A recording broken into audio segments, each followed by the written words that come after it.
You can see here the main materials that will be used for sewing the garment. I will use traditional additional materials. I chose thin red synthetic crepe for the jacket.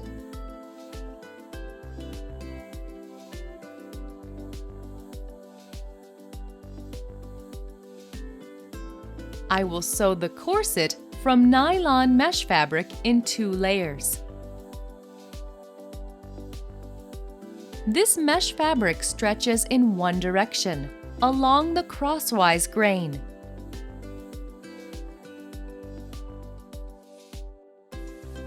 And it stretches very slightly along the lengthwise grain.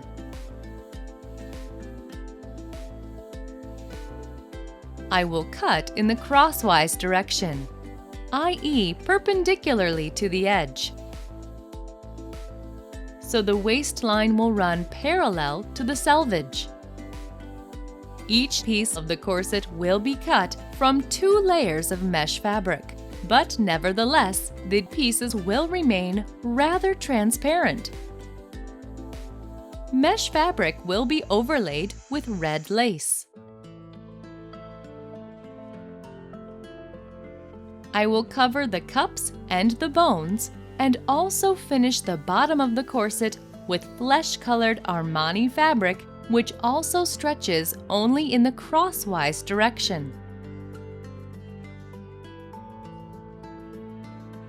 But we will not have to cut out the details from this fabric. I only need straight strips to cover the bones, and a very small piece to make a cup cover. I will cut the cup lining from the thin, flesh-colored knitted fabric. Naturally, I will need a pair of foam cups and a pair of rigid round bones. You can choose a cup which you like, both in size and shape. If necessary, the cup can be trimmed or cut.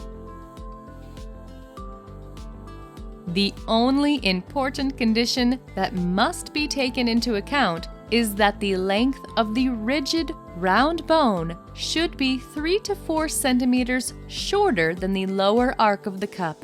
It is necessary for the final finishing of the cup.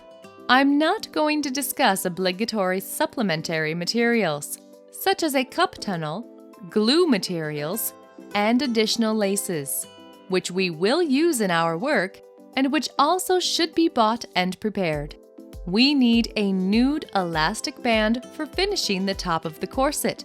Although it is possible to decorate the top of the corset with a red elastic band as well, it is desirable that the elastic band is resilient enough and we can fold it in half.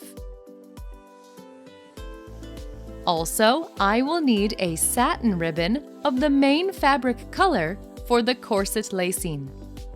Having discussed the main materials, let us talk about the basic patterns enclosed in this tutorial. First, you should print out all the patterns.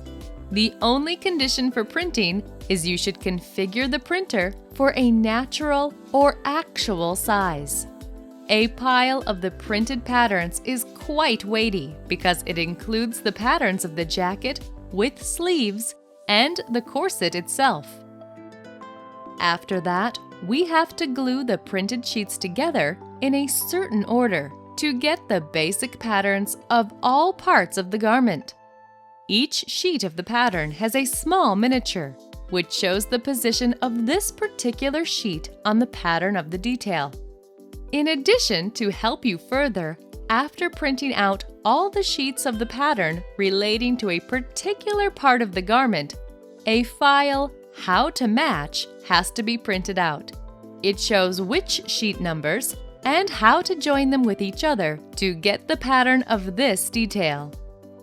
A few words about matching the printed out sheets of the patterns.